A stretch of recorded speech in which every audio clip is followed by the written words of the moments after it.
Hey, everybody, welcome to another exciting edition of Omnibros Live here on a Wednesday night. It's media night, as the folks like to say.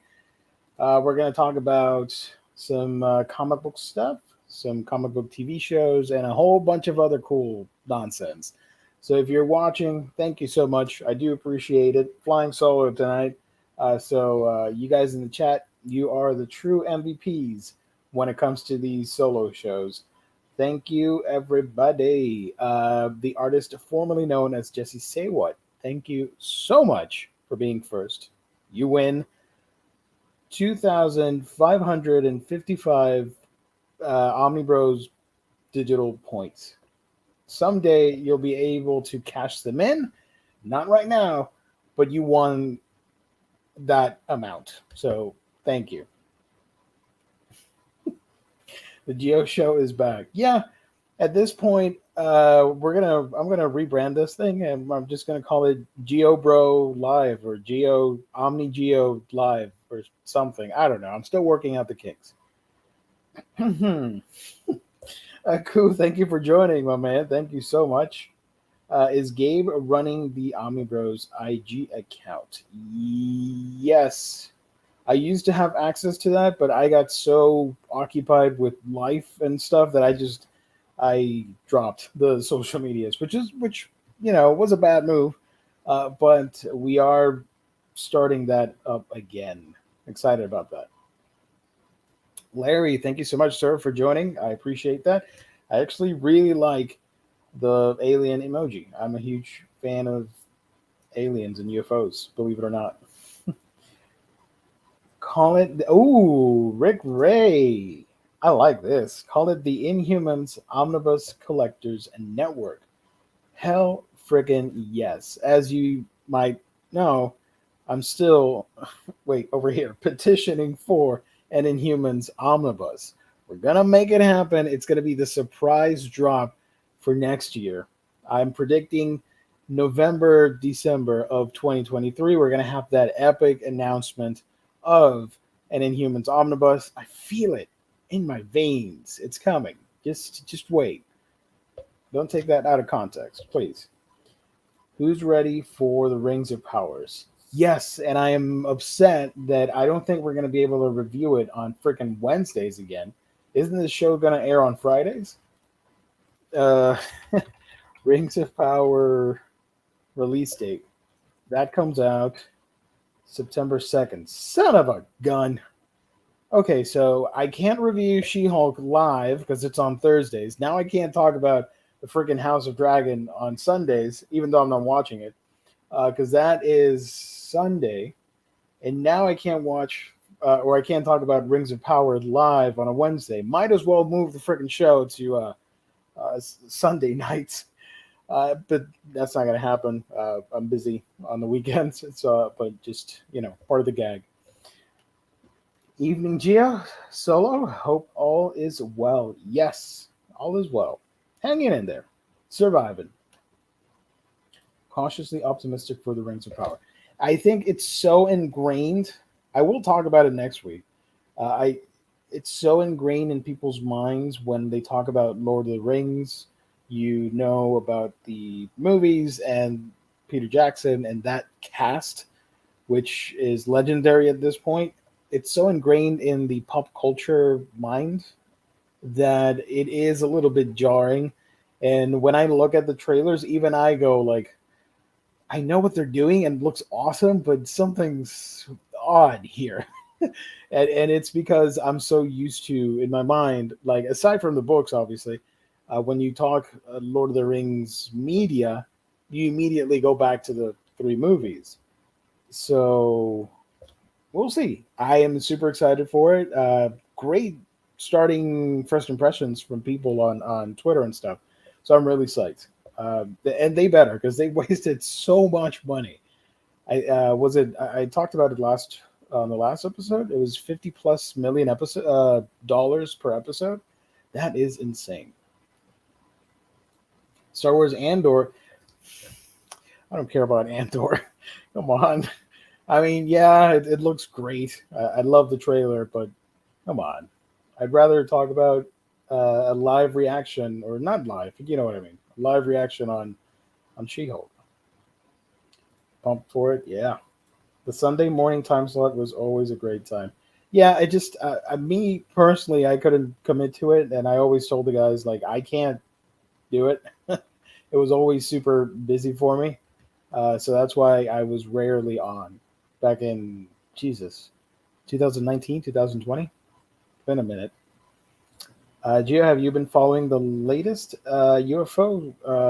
Yet another fighter pilot seen something and released a cell phone video the other day. I think I read about it on Reddit of all places, but I haven't gone too in depth about it. I haven't looked at it. That sounds awesome though. Andor looks awesome. Yes, I love the way it looks. I don't really, and I say that now, but I'm going to get invested in the show and I am going to care. I don't care about the main character because we all know the fate of that person, but I'm excited. It's a story about the birth of the rebellion. That's what I'm most pumped for when it comes to Andor. Speaking of being pumped for, let me remind you that this media night is sponsored by the fine folks at In Stock Trades, your home for all things collected editions, whether it's be an omnibus, a trade paperback, hardcovers, all that fun stuff.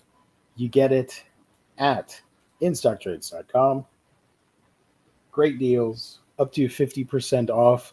Loyalty discounts tack on an extra 2% to that. And if you order on a week-by-week basis, right here you can see the deals of the week. We did a Monday show talking about all the cool stuff that's coming out.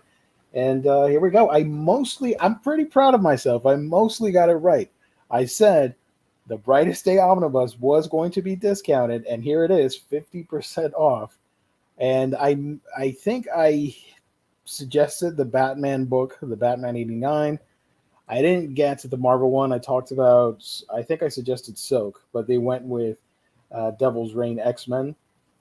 And it was mostly DC because you got the Harley Quinn animated series tie-in book, and you got the Joker hardcover, which you guys told us on the last stream that it's James Gordon Jr., a book in disguise.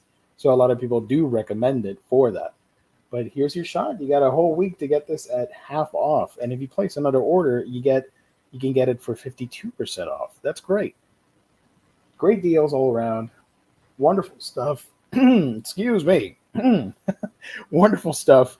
Manga, hardcovers, trades, all that fun stuff. You get it here at instocktrades.com. Fantastic customer service and wonderful packaging. That's IST, your home for collected editions and the official sponsor of Omnibros Live here on the Omnibus Collectors Network. Shout out to IST. F the Rebellion, it's all about the Empire. There you go. Oh, thank you, James. I forgot about this. If Legendary Entertainment moves away from WB, they should team up with Sony or Paramount. Yeah, apparently Legendary Entertainment is thinking of moving away from Warner Brothers. So rest in peace, the MonsterVerse.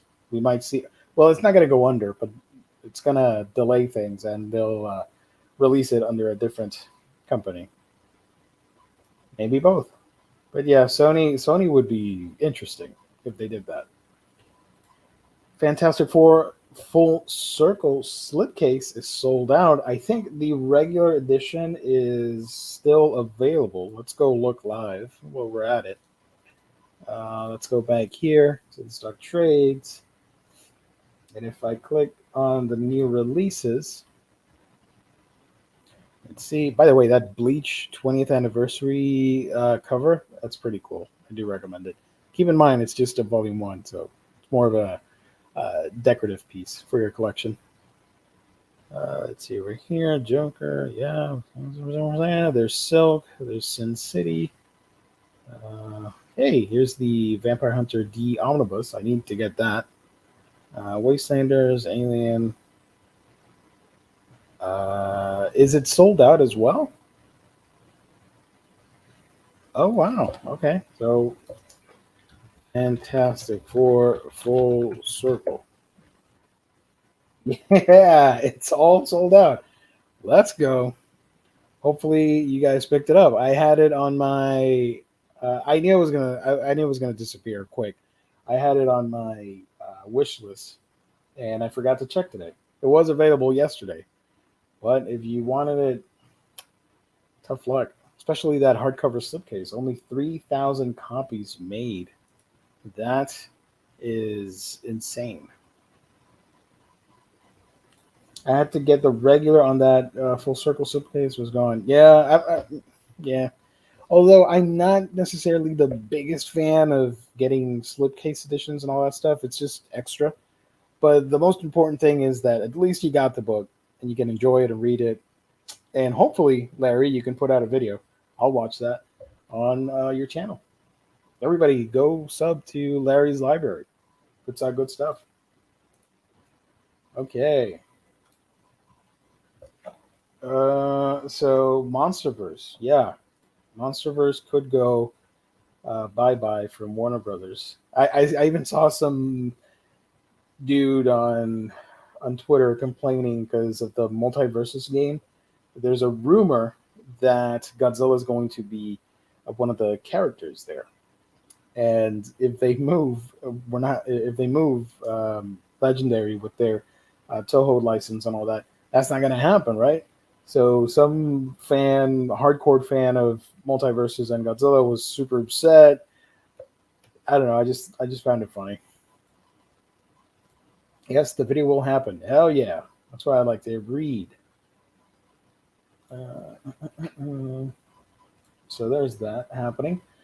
Tonight, we're doing late reviews. I'm just going to talk about She-Hulk because my co-host is not here to talk about the Game of Thrones stuff. And I decided not to watch it. I know it's great. People love it. The second episode outdid the first one, whatever. I'm just, like with Dragon Ball, I am just out of all things Game of Thrones. I personally do not care about the franchise, not because of the bad ending. It's just, I'm all tapped out. I don't, I'm not going to go back to that world. But we'll get to that in a second. They announced, and I thought I talked about it, but it may have been the Harvey Awards. We got the nominees for the 2022 Ringo Awards. James, I'll get to that in a second. I'll rant about multiverses here because I do like to talk. I do like to talk about gaming. So the Ringo Award nominees, I thought I'd mentioned this. Apparently not. This came out today, which is pretty interesting. We can go over that. Let me share my screen here again. Let me share my screen. There we go. Beautiful, beautiful. All right. Okay. Comic Book Industry Awards. Here we go. What if I do this? There we go. Okay. Oh, you can't even see that. My bad, guys. My bad. All right. There we go. Okay, so here are your nominees, I guess. Yeah, this is the industry awards in honor of Mike Waringo. Rest in peace. You can see here, little bio on one of the greatest artists, in my opinion, one of my all-time favorites. And this is industry awards. So no voting from fans. Phone died out, but back. Good. Thank you so much. I appreciate that, buddy. So no fans, no, not editors, critics and stuff like that throwing votes away. You get industry peers voting for other books. The Ringo Awards, I think they've been doing them for a couple of years now. Where Ringo passed away in 2007, so yeah. Oh yeah, here it is. Here it is. I could have done this. And they started back in 2017. There you go. Okay, so let's do the first one here. Best presentation and design.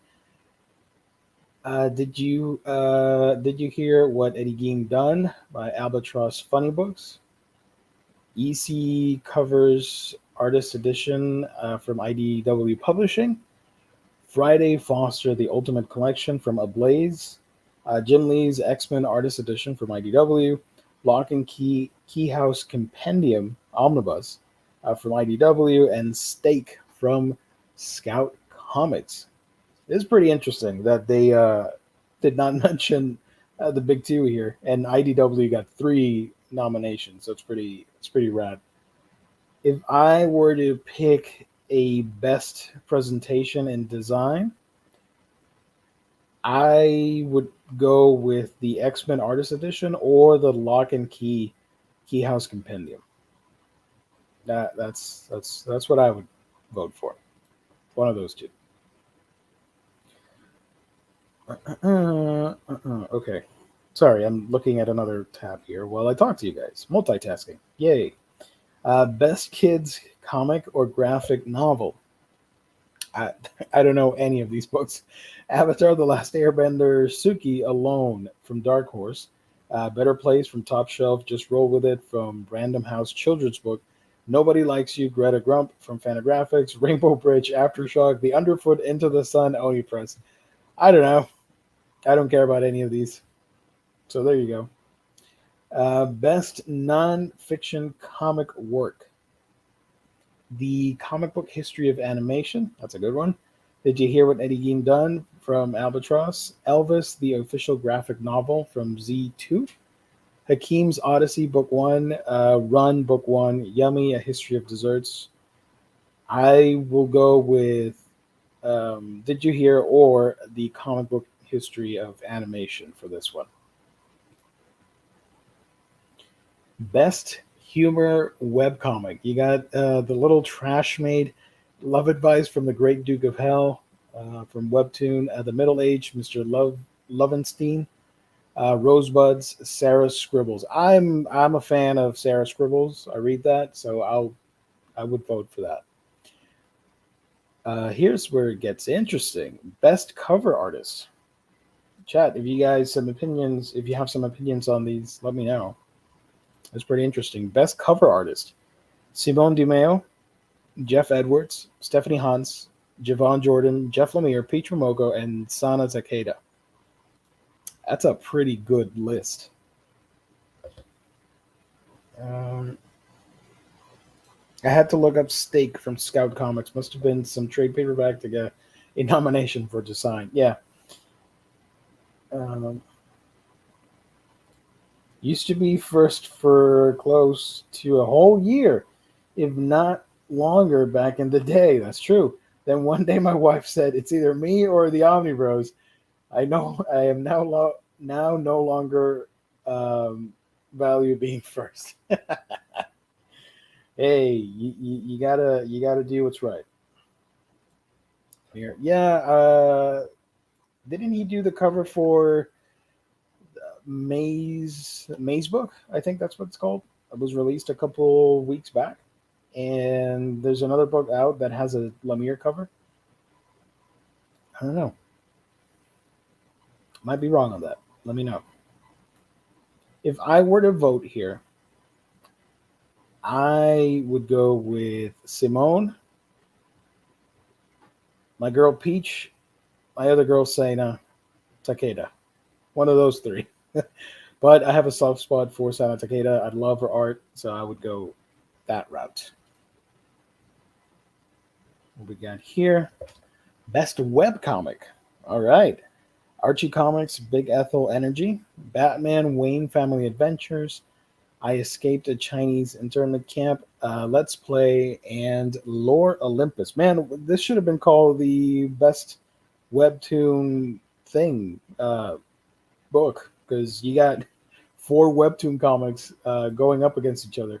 Safe to say it'll win. If I were to choose either Lore Olympus or the Batman Wayne Family Adventures. Did any of them cover artists worked on DC Hispanic Heritage Month variant? I don't think so. I do have the update on that. I'm gonna go over that after we're done with this because I thought it was pretty funny. the reactions all across the internet. So yeah, Batman Wayne Family Adventures, Lore Olympus, solid books if you want to check them out on Webtoon. Best colorist. These guys, I don't know any of these guys. Sorry, Sandro Pagucci, Santiago Villa, Kay O'Neill, Dave McKay, Dijo Lima, Bruna Costa, and Juan Cavia. Shout out to them. Best humor comic. Cyclopedia Exotica from Drawn and Quarterly, Love and Capes in the Time of COVID, Not All Robots from AWA Studios, Wicked Things from Boom, and whatever the heck this is, Twisted Haunted Hions, Curse of the Green Book from Source Point Press. I would go with Not All Robots. That's just me. Best letterer. Sure. These guys. Sorry. I'm looking for categories that we are all excited for. The insider comic is the outsider pick. Yeah. Let's see. Best anthology. Here we go. DC Pride 2021. Sensory Life on the Spectrum. Smut Peddler presents Sordid Past. You Died, an anthology of the afterlife. Yule Dreadful Tales for the holiday season. I gotta be honest with you, the only ones I heard of is the DC Pride anthology and the You Died, an anthology of the afterlife. I would go with that one. Best Inker. Sabusema, Adelso Corona, Ever Ferreira, Jonathan Glapion, Sandra Hope, Mark Morales, Norm Rapbont. Sure, they're all good. I mean, I know most of these. I am a fan of Rapmund, and if I'm even saying that right, so I would vote for him. Best Original Graphic Novel, Ballad for Sophie, Blowback. Did you hear what Eddie Gein done? Yalia from TKO Studios. Hey, remember TKO? That's cool. Save It for Later, Promises, Parenthood, and the Urgency of Protest. And This Is Where We Fall from Z2. I have to admit, the only two books I know here are the Albatross and TKO, so I would go for one of those two. Love Not All Robots was genuinely hilarious. Nice. I only know McCaig on that colors list. Yeah, a bunch of names that sadly I'm not aware of. I do apologize if you guys are fans of those names. Best Artist or Penciler. Felipe Andrade, Juan Cavia, Tyler Crook, Jeff Edwards, Jock, Pokuro Mio, and Gabriel Rodriguez. I would go with Felipe Andrade. I'm a fan of that art, of his art. Best Single Issue or Story. Commander Rao from Scout Comics. Mamo #1. Wonderful name. Oh boy. The Many Deaths of Layla Starr, #3. Something is Killing the Children, #20. Tales of the Night Watchman Under the Surface. So what? Sure. Layla Starr. Best Writer, Jeff Lemire, Merriweather, Chris... These names, Jesus. Chris Miskiewicz. Miskiewicz? Tom Taylor and Tiny Onion. I'm pretty sure James Tynion the fourth has a really solid shot at winning because he swept on the Eisners this year. Let's see. Best Jalea is by Junie Ba. Very fun read. Yeah, it looks awesome. I haven't read it. I tried reaching out to see if I could review it for this channel, but nothing happened. And so I forgot all about the book.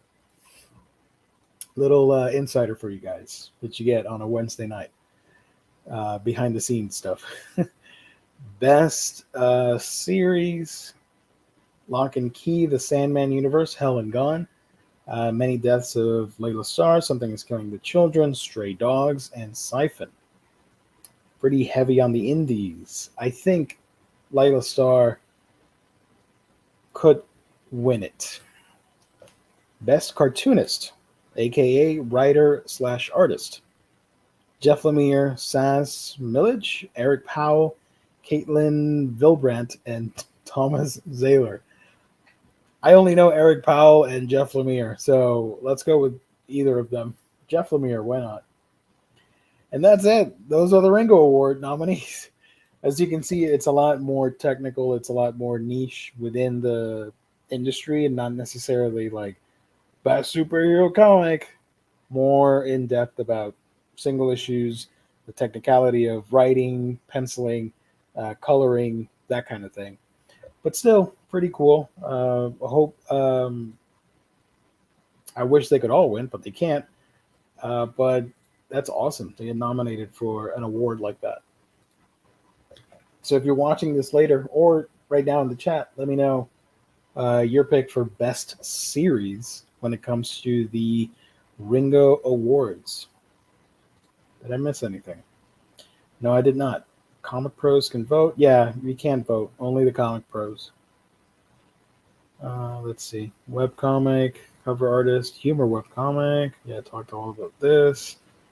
There we go. Blah, blah, blah, blah, blah. There we go. And what happens if I click on 2021? Last year. Oh, shoot. Last year, Usagi Yojimbo won. Oh, DC was nominated last year. Okay. Stan Sakai, Pulp from Image Comics. Okay. So this has a lot. This has a lot of recognizable names compared to 2022. Still, pretty interesting.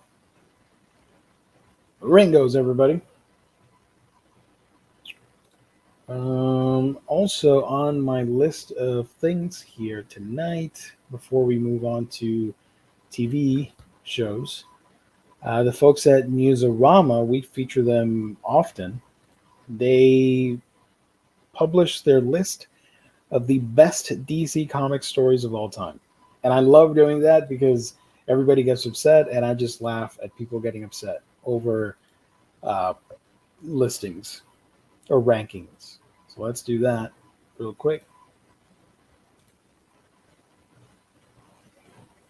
You voted on the best DC comic stories of all time, and these are your results. Number 10, Whatever Happened to the Man of Tomorrow. Interesting. So low. Oh, let me zoom in. Sorry. Okay. So, number 10, Whatever Happened to the Man of Tomorrow. Number 9, The Return of Barry Allen. Okay. Number 8, The Judas Contract. Classic. One of my all-time favorites. Right there. Number 7, The Sinestro Corps War. Interesting. Number 6, The Dark Knight Returns. Okay, so low in the list. Number 5. Now I'm upset because this would have been my number 1 pick. Me, just me. New Frontier from Darwin Cook. Number 4, nice, All-Star Superman. Number 3, The Great Darkness Saga. Nice. Although I do think, honestly, All-Star Superman and New Frontier are better, in my opinion. Or at least one of those two should have been here at the number 3 spot, is what I'm getting at. Number 2, Crisis, the original Crisis on Infinite Earths. Nice. And number 1, Kingdom Come. Okay. That's a pretty weird and wacky list. It's a bunch of favorites. Nothing too surprising there, right?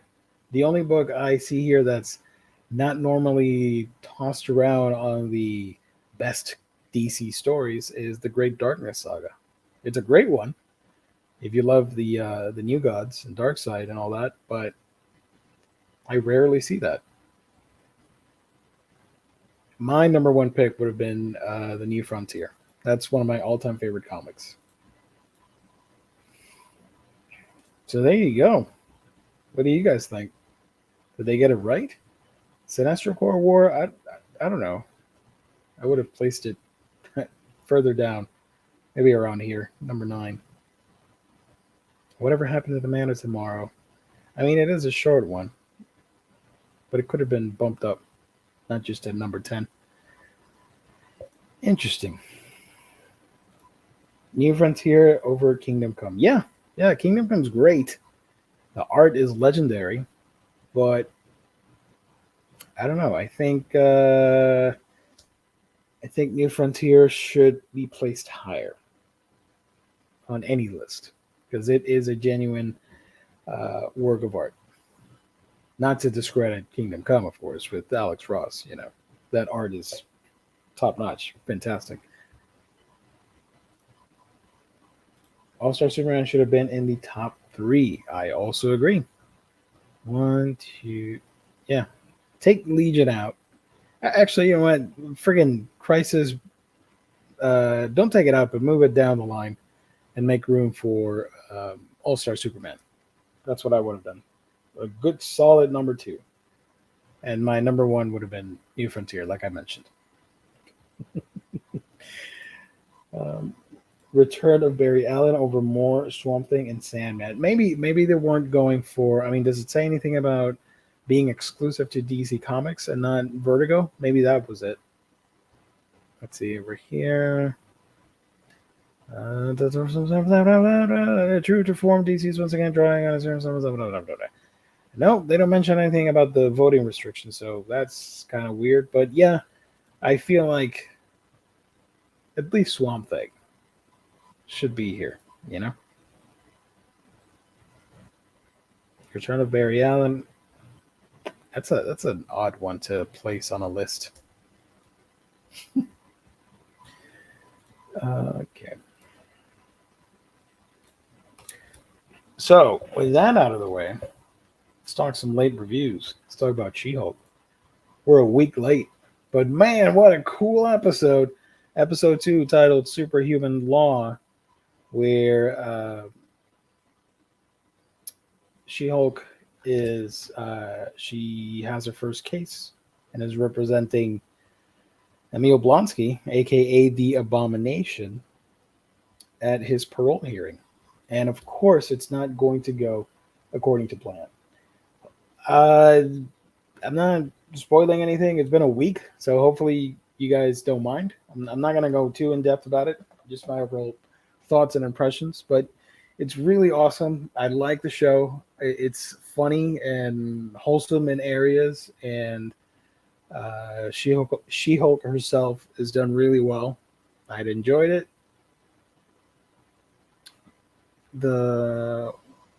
What was the length of a TikTok video?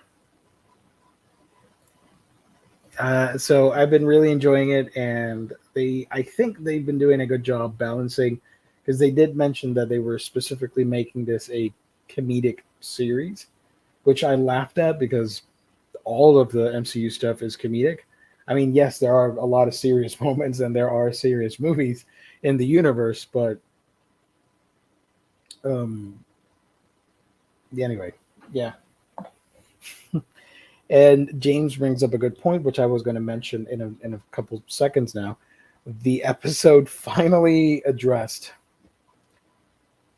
the friggin' Eternals movie. Holy smoke. I was not expecting that, frankly, because I just erased the Eternals from my mind. It's not that I hated the movie. I don't hate stuff. It's just I was very underwhelmed by it, so I don't care about it. Shortest episode so far on all the MCU TV shows. I'd enjoyed it, but okay, I gotcha. For some reason I thought you meant I was doing the show the length of a TikTok video. I'm like, but TikTok videos is under a minute. Ignore me. It's late. I'm kind of tired. So yeah, they referenced when Jen was looking through the internet on a blog or website or something, and it had news articles like clickbait titles talking about the giant man in the sky or rising from the earth. See if I can find the picture for it. I didn't think of looking for that. Sorry. And it also included here it is, and it also included a teaser or not a teaser, sorry, an Easter egg for Wolverine fans. Now this is just for fun, so I hope people don't see this and go, "Oh, Wolverine's going to show up like tomorrow." Like, no, this is clearly just for fun. Settle down, guys. So here's the image. That's awesome. Here it is. The related articles. Why there is a giant statue of a man sticking out of the ocean. Finally, somebody addressed the damn thing. And the other Wolverine thing is man fights with metal claws in bar brawl. That is really cool. And I have to admit, when I saw the episode, I wasn't paying attention. I just saw the Iron Man 3s and all the other stuff. And I didn't think to read the stuff. And when I saw Wolverine was trending on Twitter, I thought maybe it was at the video game or something, but no, it was this Easter egg. Can you pick a particular story from more Swamp Thing Rondo? Stuff listed is a particular story or limited series. I don't know. Sorry, Derek. I apologize. I'm not well informed tonight to pick out a mini arc from the whole run. But yeah, sorry. don't hate me. Is that Swiss village look similar to the one in Moon Knight? That is a great observation. Have you ever wanted to pack everything up and start a new life in a cozy village straight out of a storybook? Now the dream can become a reality because an idyllic Swiss hamlet has posted a unique job listing for a town mascot. It's a full-time permanent position and even comes with housing in the town square. That certainly sounds like it could be Moon Knight related, or just the setting, obviously. So I thought that was pretty clever. And the QR code, if I remember correctly, you can scan it and it gives you a Wolverine comic, if I remember right. I might be wrong on that. Sorry. What else? The whole Abomination thing I thought was awesome, and I got to give you guys an update. After so many years, I decided to do a what do you call this? What do you call it when you watch all the movies together? Not a marathon. Well, yeah, marathon, whatever. We'll go with that. I decided to do an MCU marathon. I've never done it. Some of the Marvel movies I've only watched once in theaters. And then, because I collect physical media, I got the Blu-rays, and that was it. And I never revisit most of these movies. I mean, some I've watched multiple times, but just a handful. But now I started from last week. I started watching everything. Binge watching. Thank you. Sorry. I'm off my game tonight. It's a Geo Solo show. What can I say? So I watched the first Iron Man movie and loved it. Still holds up. One of the great comic book movies of all time, in my honest opinion. And yesterday I finished The Incredible Hulk, which is one of my personal favorites. I really enjoy it. I know it has its faults, but it's a movie that I can jump back in and watch and still enjoy the hell out of, even with the outdated CG, even with the outdated cast in that movie. There's still a lot of fun to be had, and it's certainly better than some of the more current Marvel movies, in my opinion. Because I remember for a while, people loved to dunk on the Incredible Hulk, but I loved it, and that was actually the first Marvel movie that I saw in theaters. Because when Iron Man came out, I wasn't interested, and I saw it on DVD, and they said, "Oh, it's really good. You should check it out." I'm like, I don't know about that. And eventually, I did watch it on DVD and loved it. But Hulk was the first one I saw in theaters. I think Ed Norton's Banner is the most comic faithful. I love Edward Norton as Bruce Banner. No disrespect to Mark Ruffalo, but I still prefer Edward Norton all these years. Um, Bench watch, yeah, thank you guys. The Incredible Hulk is top five MCU. I'll die on that hill. I'll join you. No, sorry. Not top five, but top tier. I'll do that with you. Top tier MCU. I loved it. Is that the Eric Bana or Edward Norton as Hulk? Edward Norton. The Eric Bana one is all kinds of weird. I dug it when it came out. Let me take this off the screen. There we go. I loved it when it came out, but I rewatched it a couple years ago and did not like it whatsoever. Especially the whole dog scene with the hulked out poodle. That was not good. My brother tried an MCU 4K marathon. Ooh, that's a cool one. 4K marathon in the summer 2021. He died out at Iron Man 2. I think they might be better watched maybe once a week. Yeah, not together. I mostly try and do like I'm gonna try and do like two a week, separate from each other, because I have other stuff to do. I can't go back and rewatch all these movies, especially when I have Iron Man 2, Thor 2, Ant Man and the Wasp, and what's the other one I don't like? Eternals, and whatever else is in my bottom five. I'm not looking forward to watching all these movies again. Hell, even for some reason, I'm not a huge fan of the first Doctor Strange movie. I find it very hard to get through. I don't know why. Like, it's not something I want to watch. Saw it once, and I said, "Yeah, that's enough. I'm good." I liked it. It was fun when I watched it in the movie theater. But now I'm kind of dreading going back to that movie. The joke in She-Hulk about Edward Norton was LOL. What was the joke? I don't remember that. Was there a joke about Edward Norton? She-Hulk.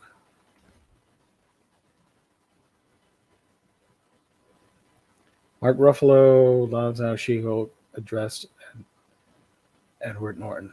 Really? Oh my! I was out of my game. What the hell? What kind of show was I watching? Uh,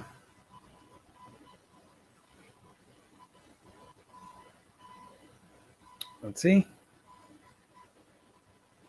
Jennifer's looking for information on Blonsky and brings up the fact that both Banner and Blonsky have fought before as the Hulk and Abomination. However, Ruffalo replies that the fight was so many years ago. I'm a completely different person now, literally.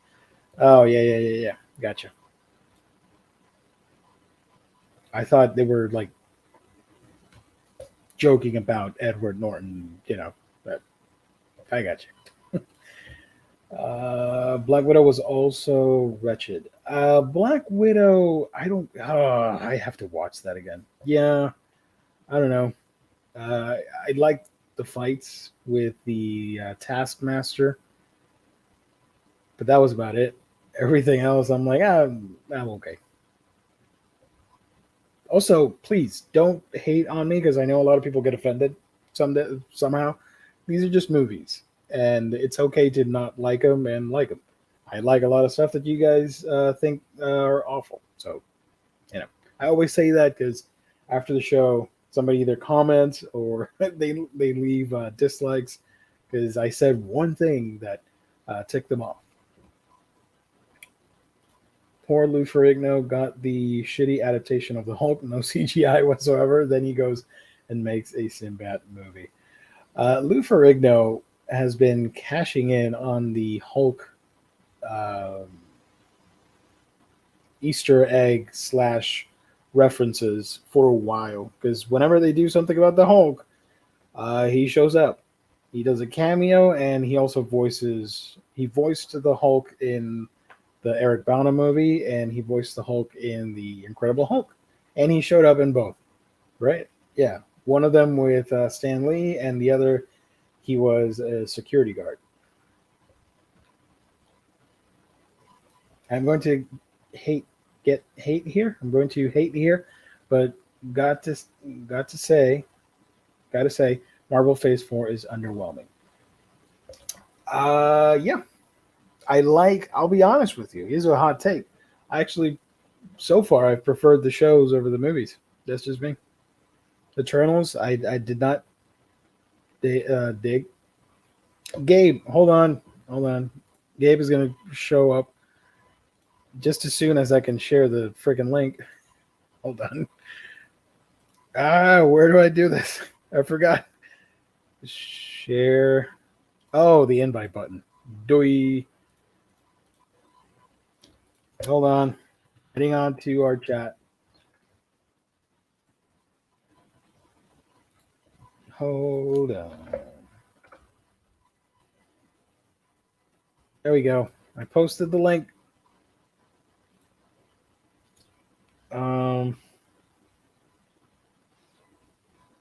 What was I saying? I don't know. Something about the Phase 4 movies. There you go. I have to admit, I never talked about it, but I saw bits of where I saw the Thor movie, the new one, and I did not like any of it. I mean, no disrespect to the people that love it. That's great, and I love that you guys dig it, but I was not vibing with that movie at all. Black Widow was all right. Eternals was whatever, and I did like Shang-Chi. That was the best one. But everything else, I'm like, eh. And what else am I missing? Phase 4. Doctor Strange was fun. Not my favorite, but was a lot of fun. And I did like Spider-Man. So yeah, Spider-Man, Doctor Strange, and Shang-Chi. Everything else, I'm good. Wait a minute. We got a lot of comments here. I love it. I love this hate talk. Saddest thing of Doctor Strange is that we never got the sequel of Mordo as a serial.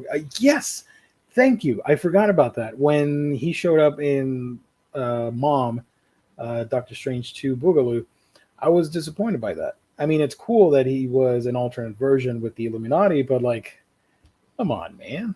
We had that good, cool setup, and they did nothing with it. Hold on.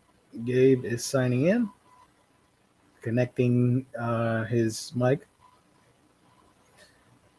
Lou Ferrigno showed up on the offer on Paramount Plus about the making of The Godfather. Ooh, nice. Lou Ferrigno better show up in She-Hulk. You know it's coming. Oh, yeah. I'd be down for that. That'd be fun.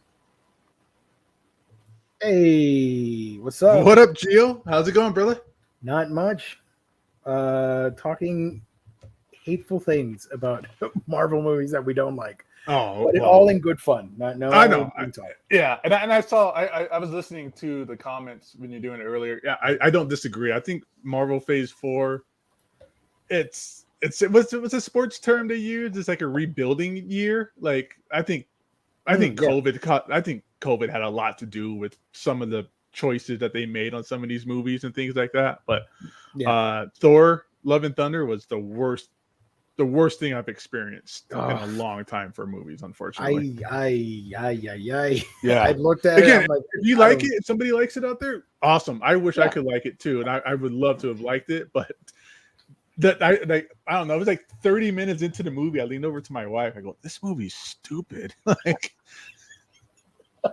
But that's just my take on it. Yeah. You know what got on my nerves? Have a good day, dude. Enjoy it. I'm glad you liked it. I wish I could liked it. I wanted to like it. I went in there going, "Oh, this is gonna be so awesome."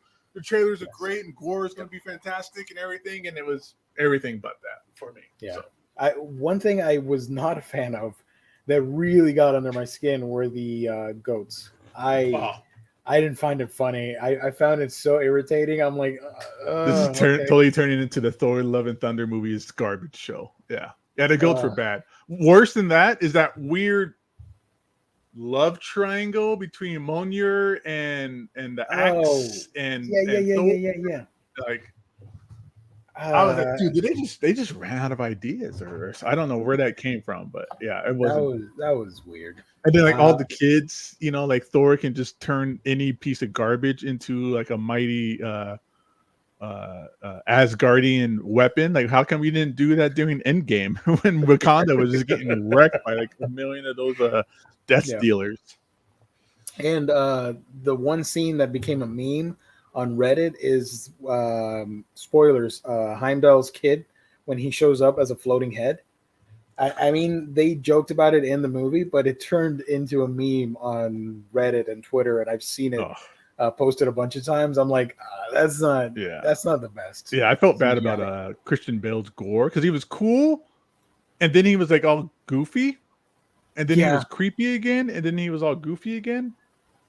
And, the first 30 minutes, I'm like, yo, this is sick. Yeah, dude, I was in from it from the he start. He kills the jungle god or whatever, and then everything else, I'm like, yeah, not for me. Yeah, then once they got to the Greek god scene and stuff, it was just kind of all over the place. Again, I'm not here to stand up for it, and I'm not here to use COVID as an excuse, but I could see it being like, that you can only do so much with COVID. You can only have so many people on set. So many different situations you can do, so it probably changed the course of the movie, perhaps. But the end product is the end product, and it's And then they turned in Eternity, and I love Eternity. Eternity is one of the coolest manifestations of Marvel characters. He is the Marvel universe. He's the manifestation of the universe, and in this movie, they made him into like a wishing well. I did like you said, the visuals. When it showed up, I immediately thought of you. But I don't think we were caught up. I don't think you had seen it yet, so I don't want to spoil it or anything. But I immediately thought of you because you love cosmic Marvel like I do. But that wishing well thing, I'm like, it's kind of. That's awesome. I was really hoping it would be. We're going to see Eternity. This is going to open everything up, and we're going to get like the Living Tribunal. We're going to get like chaos and order and things of that sort. And I was like, he's just a wishing well. Like he's like one of those like Buddha statues at Chinese food restaurants. Where like I put $1 on there for good luck. Like an RPG game when you reach when you're near the end and you find like the secret room with the wishing well. Yeah, with all the that's like the boss is about to come up because they're about to load me up with weapons and recharge my mana and everything.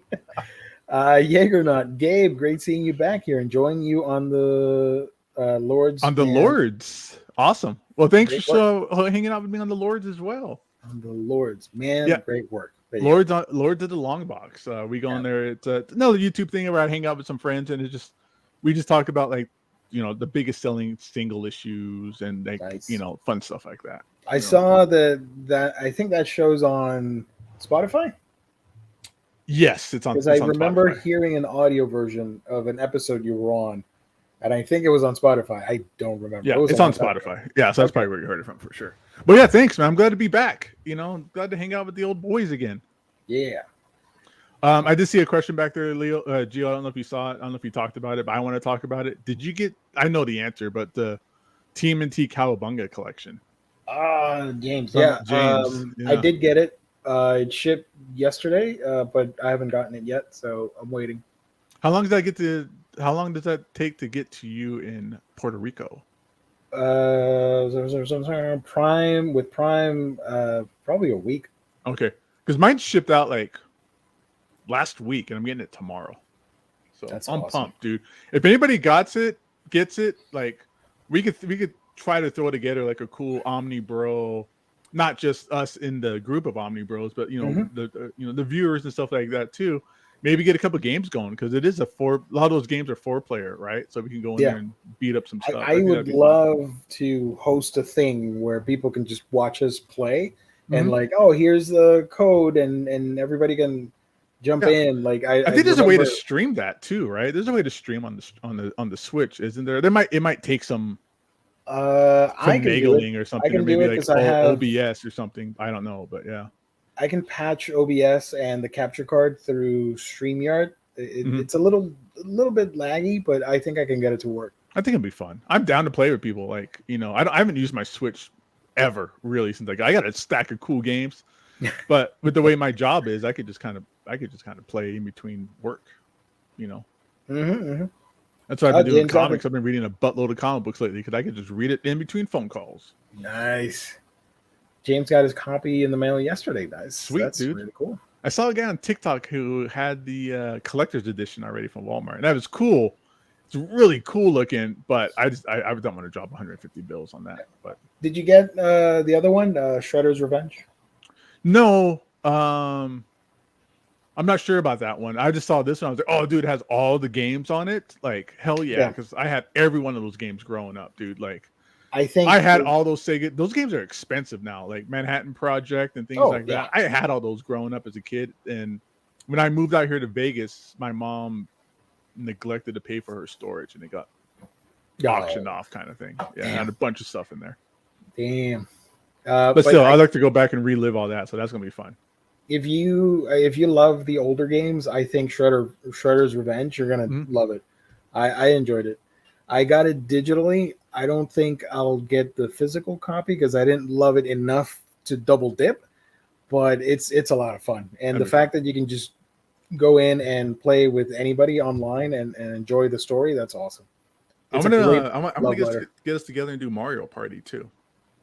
We've been talking about Mario Party, and Jess wants to do it, and nobody has bought the freaking. I haven't gotten it either. I think I was the one that came up with that. I was like, "Yeah, let's do this," and then nobody said anything about it. This is the way our chat goes, everybody. So just a little behind the scenes. Somebody will throw up an idea and be like, "Crickets," and then like 6 months later, somebody will be like, "Hey, you know, it'd be a good idea. Let's play that Mario Party." And I'm like, "God damn it! I said that like 6 months ago. Nobody said anything." Yes. I need to find a copy because that I do want to own physically. Yeah, I love Mario Party, you know, but you'll lose friends playing that game. Oh, for sure. Yeah, I'm gonna steal some stars. Shredder's Revenge was amazing, and multiplayer is great. It is on Game Pass. Yeah, I have it on Switch. It plays great, and I love that. Again, I can jump in on any level and play with random people, and we beat the level together and beat the story. Dude, I mostly use my boy Donnie. He's great. But that long range he's got, huh? Yeah. And the art is friggin' beautiful. I highly recommend it on that. Batman Damn. Now let's go. Hold on, James. One thing at a time. Let's do the game stuff. I don't want to go back to Batman Damn. Come on. Batman Damn. That one thing that never panned out for us. Never. That's our Achilles heel on this channel. But thanks for bringing it back up. Oh, yeah. When I heard Beta Ray Bill wasn't in it, the Thor movie. I didn't like Ragnarok, so Beta would have been the only thing worth seeing from the new movie. I think Beta Ray Bill has a better shot now that we know we're getting more cosmic stuff, and not necessarily to tie him to a Thor movie. Because spoilers, we are going to get a Thor 5. Yeah, and Thor's the only one to have gotten 4 movies. So yeah. I mean, besides the Avengers, but yeah. Mm-hmm. So regarding the topic, what did you think of the second episode of She-Hulk? Oh, I'm loving She-Hulk all the way through. I'm loving it. The second one just felt short. Like I was like, it's over already. Like it was like 31 minutes, but I'm sure that's 31 minutes of like credits and stuff like that. It just felt like I was like, it's over, you know. I'm loving it. It's great. It's still fun. I like the kind of character development and situations they're getting in with Jennifer, where like she like, you know, loses her job because of being a superhero and things like that. Right? Spoilers if anybody hasn't seen it yet. I'm just a little disappointed that she's not more confident when she's in her She-Hulk form. She's still just a pushover. Mm-hmm. I thought that'd be. I would assume that would be a different, because her metabolism different, her body's different. I would think she would have a little bit more confident personality. As scene with the alcohol. Yeah. Yeah, that, and then like even just like when she was like, "No, I don't want to do this. I don't think I should do this because it's a conflict of interest. Because Abomination tried to kill my cousin, and he's like, you need to do it or you don't got a job." And he's just like, "All right, well, whatever." Like, and dude, and that Wolverine like Easter egg, like it's literally like if you blink, you missed it. I was like, "Where's that scene?" I saw the screenshot, and I had to watch it again. I go, "Oh, there it is." And there's another thing because it has like the links to those articles on that website, and it's Mammoth Claw gets into a bar brawl, and then it's like, why is there a giant monster hanging out of the ocean? And there's a third one that you can't see because it's cut off, but it says like scientists discover something. Here it is. Yeah. Scientists discover something inside. So I wonder like what that could be, you know? It could either go with Ironheart or Fantastic Four reference or something. It might be. I don't know. It could be. I mean, scientists discover inside could be, you know, 1,000,001 different things for Marvel. You know, is it Fantastic Four? Is it sword related? Is it just could it just be just a non sequitur, just random link they put on there kind of thing? I don't know. But I was really like, what does that mean? Like that's what I was really looking at. Yeah. You got a question here from Next Imaginaut. Unrelated, do you have a home gym? And if so, are there any specific brands for weights, benches, etc. that you'd recommend? I don't have a home gym. I go to a local gym out here. Well, up until I hurt myself. I haven't gone in like 2 weeks and it sucks. And I can imagine. Yeah, everything is just like, oh man, I'm gonna have to start all over again. Like my calluses on my hands are going away, you know, like muscle tone's going away a little bit and things like that because I hurt myself. I don't know of any name brands. Rogue, I think it's Rogue is the one that like I see at the gym and I see at other people's home gyms that they have. I would love to have a home gym, but my garage is a disaster. My garage looks like a storage unit. There's no space and it's all kind of destroyed and things. But I think Rogue is the one that I have seen where people have their own kind of squat benches and stuff like that at home. So that's probably the one everybody wants to take a look at. Start small, just get something and just go with it and then let it grow. You don't need, I don't think anybody, me personally, I wouldn't start out with a whole entire home gym in the garage. I would just get like a bench and a couple free weights and just go from there. And then as it's like same like going to the gym, as you progress and you start getting in more exercise and wanting to target more muscle areas, then you can probably move into like, okay, I'm gonna get like a leg extension thing going on, or maybe I need to get like a Smith machine or something of that sort. Well, good question. Everybody work out. Everybody go out there and just take 60 minutes out of your day and go, you know, sweat a little bit, strain yourself, push yourself. Yeah, I need to do that eventually. Even if it's just a walk. James coming in hot. I keep forgetting all these topics. I needed to write them down for tonight, and I forgot. That's another thing I wanted to talk about. The Batman Cape Crusader nonsense that's happening. You know, I heard Disney was like putting bids in that. How funny would that be if Disney gets a DC property streaming? That'd be awesome. Who's going to be the one to air Batman's first cartoon in nearly a decade? So you got Apple TV, Netflix, and Hulu. Has it been a decade since? What was the last one? The Batman, that really cool CGI one. The Batman. Beware the Batman. I think. Beware the Batman. That was the CGI one where Alfred was like a really like badass military and guy, right? Batman had Katana as a protege. Instead of Robin. I love that animation. That reminded me. This is about 10 years also too, but that last Ninja Turtles or the first like Nickelodeon Ninja Turtles is like amazing. It's amazing. The first season's on Netflix. It's only the first season, but that show is like is my favorite Ninja Turtle iteration that we've ever had. Batman was 2014. So close. Okay. That show was insane because that show introduced, you had Katana, it says here Professor Pig and Mr. Pig, right? Mr. Pig was in it. Yeah, I remember that. Mr. Toad, Jim Gordon, Michael Holt, Rex Mason, Lady Shiva. So yeah, that was a really unique show. At the time, I didn't get it because it was so weird, but I did rewatch it at some point and really dug it. Let's see if I can find a picture just in case you guys don't know what I'm talking about. Oh man, I'm gonna go back and rewatch that because that was fun. and it just kind of ended abruptly, if I remember. Yeah, it only had 2 seasons, and they were like 10 episodes each or something. Yeah. Yeah. So it So do you says know here. that? Yeah, go Oh, ahead. go for it. No, I was going to change topics, but let's stick on this. No, I was just going to read something here from the article, but they don't know anything. It's just speculation. I don't know who's going Nobody to end knows up buying anything, it. dude. All these things are clickbaity as hell. It's the Yeah, worst. It is the worst trying to get any kind of news information from anything. Like, like whether it's like your news, if your news feeds through Facebook, if your news feeds through Google or through Twitter, it's all clickbait. And I'm always like, should I even click on this? Because it sounds interesting, but I know it's going to be like nonsense. exactly. Yeah. And then it's like 15 paragraphs of nonsense. Because the last one I clicked on was like, why did Edward Norton get recast as the Hulk? And I was like, all right, that's cool. I'll look at that. And it was like 30 paragraphs of like, I'm gonna explain to you who the Hulk is. I'm gonna explain to you who Mark Ruffalo is. Yeah. And it was nothing. It was just I knew that. Or another one I saw, because I was trying to change the name of my Fire Stick on my TV so I can differentiate from all the different Fire Sticks in my house. Mm-hmm. And there was there's an article I clicked on that says change the name of your Fire Stick in 2 minutes. And the freaking article was like 30 minutes long to read before you even got to it. Yeah, that show's great. So this is, if you guys don't know, this is Beware the Batman, Shadows of Gotham. And I think this had a comic book adaptation as well. But it was just a little bit ahead of its time with the CG stuff.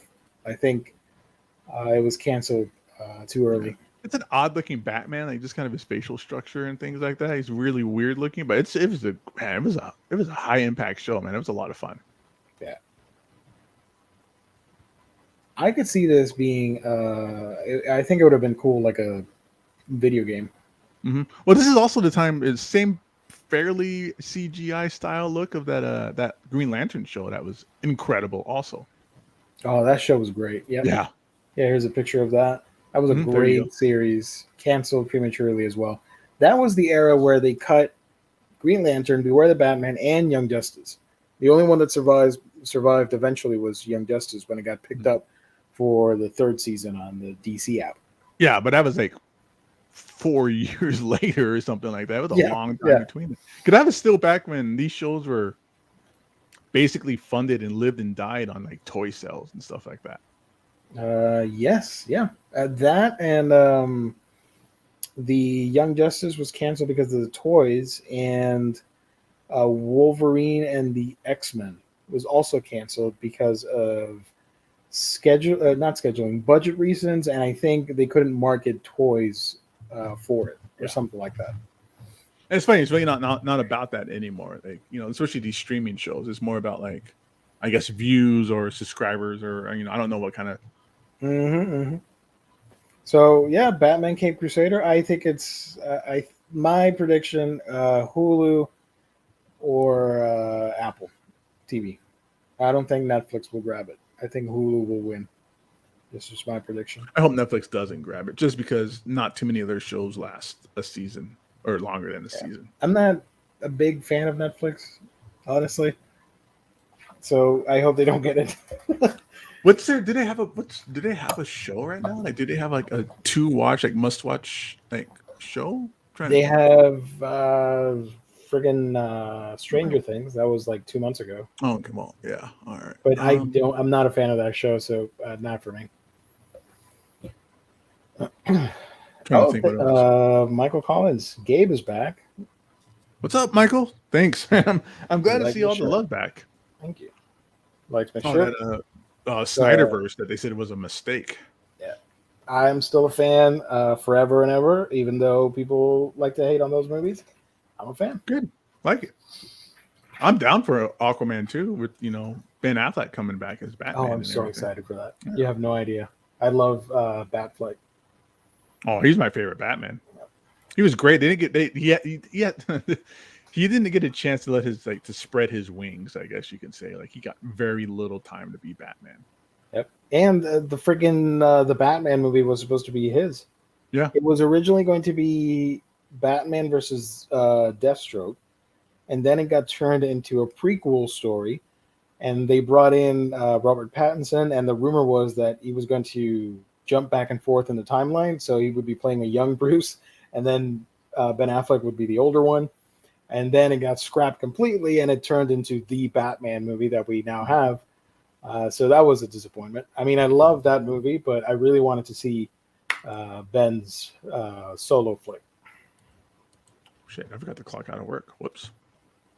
Take care of that tomorrow. Young Justice got a bunch of views in Netflix. Warner Brothers noticed that. But Young Justice is on HBO Max, right? It should be. Yeah. Wait, I think it came back originally on Netflix. It came. Season 3 was on the DC Universe app. Was it? Okay. And then HBO Max bought the rights, and they commissioned one season only, which finished this year. So I watched the first 2 seasons on Netflix. That's why I'm associated with Netflix. I think I've watched 2.5. I'm still in the middle of season 3, which is fantastic. I love it. I just forgot to keep watching. I watched like 3 months ago and I stopped. It still bothers me that Jaime Reyes says essay like every other word. They toned that down in season 3. He doesn't say it at all. That dude, that for those first 2 seasons or whatever, when he was in it, it was like, this is bad. He says essay like every other word, and every time he speaks, nobody talks that way. Yeah, he starts every conversation with essay. Like, come on, man. Oh, Cleveland Brown says that's right. Netflix has Cobra Kai, but I don't think there's anything right now. I'm trying to figure out what I'm watching now on Netflix, if I'm just randomly scrolling through something. I have a Netflix account thanks to a friend. He's always lent it to me, but I just gave it to my mom, and she's the one that uses it to watch whatever. I don't use Netflix at all. I have Hulu, and I have Disney Plus and HBO Max. That's I have everything. I think I got Netflix, Hulu, Amazon Prime. I had Apple, Disney. Yeah, I had Apple, but I canceled after the trial ended. Oh, dude, there's so many. Apple's like one of my favorites. It's like the best stuff is on Apple. I think they have the cleanest interface, and their shows look fantastic compared to the other companies. That's opinion. What it is. Thank you, James.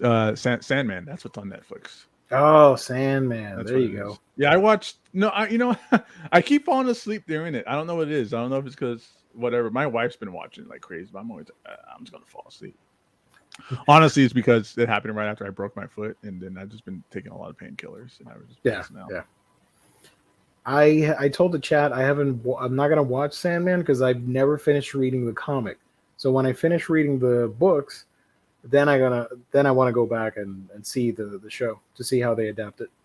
It's pretty close. It's really good. A lot of it, what they've done, especially the first, like the first arc where they kidnapped Sandman, where they were trying to kidnap Death, but he got Sandman instead, or they got Dream instead.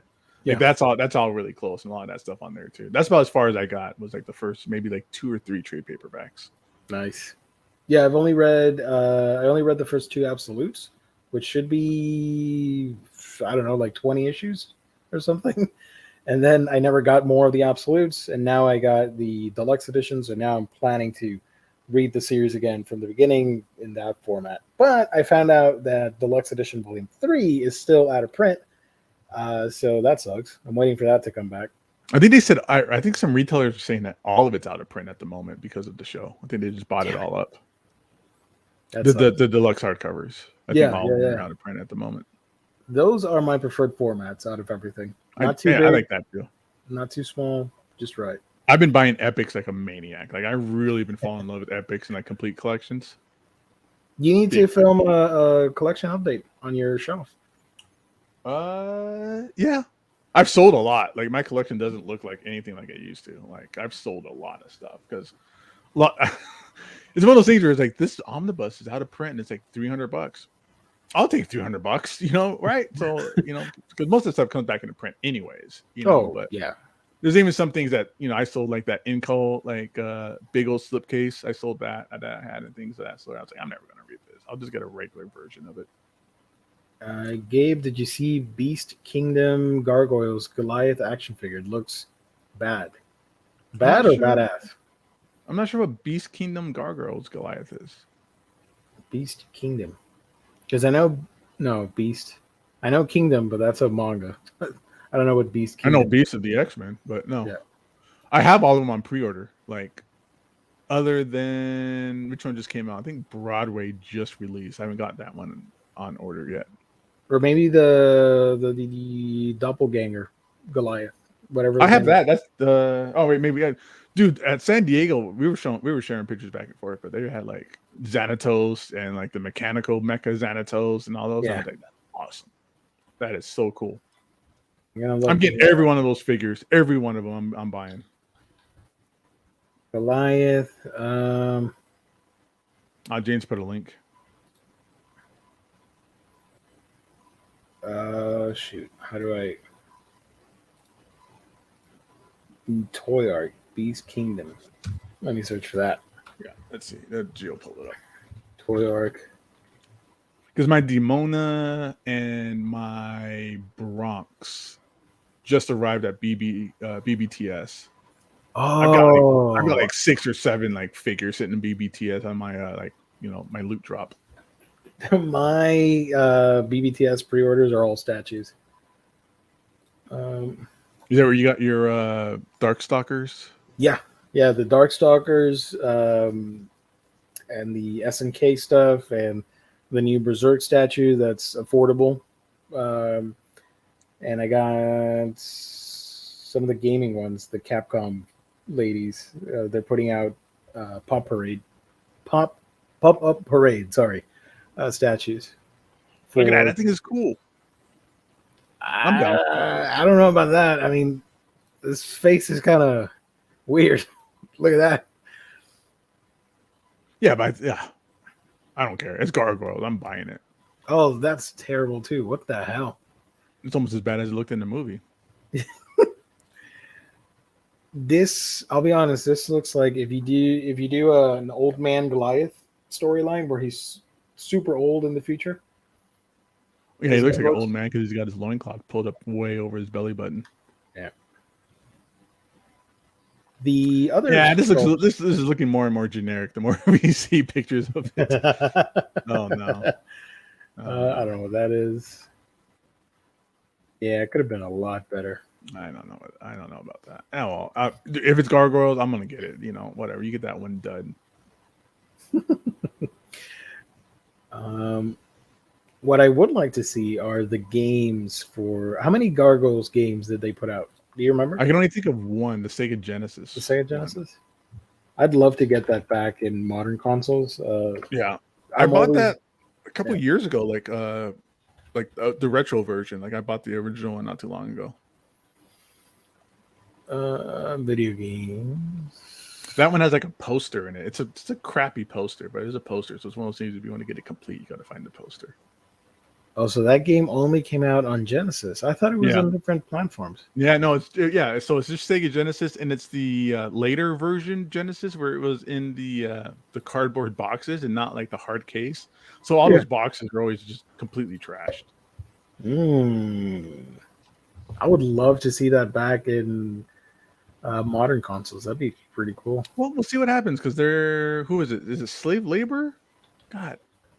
Who's bringing back the Gargoyles comic? Was it IDW? Slave labor? It's IDW. Was it IDW? IDW Gargoyles comic. Dynamite and Disney to publish Gargoyles Season 4 by Greg Weisman. Yeah, he was the original creator or head showrunner of that, and also on Young Justice. Yeah. You bought the comics, right? The Marvel ones? Yeah, I have all of them. I have the first one graded at a 9.6. I thought it was gonna be higher, but nice. It's all of it is Jimmy Palmiotti and Amanda Connor, and that's a Joe Mad cover. It's like an embossed cover. Oh, that's so cool. I have it here somewhere. Yeah, it's right here actually. That looks awesome. Oh no, this is the slave labor one. Still, that looks great too. Yeah. It's here somewhere. And that was a time period where all the Marvel was putting out Disney stuff on comics, and Connor and Palmiotti were doing all that stuff because I have with me the Lion King comics from Marvel, and it's them. Oh, look at that. It's a great cover. Yeah, dude, it's Joe Mad. How cool Mhm. is that? So it was only 3 issues, right? No, it's like 13. Oh, nice. Yeah, 12, 13, something like that. Yeah, that was back when all the 90s comics were getting, or 90s cartoons were getting comics like Street Sharks, Biker Mice from Mars, Alf. I had Aladdin and Lion King. And Aladdin, I think, was Dan Slott. And Lion King was Palmiotti and Amanda Connor. Dan Slott also did the Ren and Stimpy comics. Nice. Did not know that. Gabe with the flex.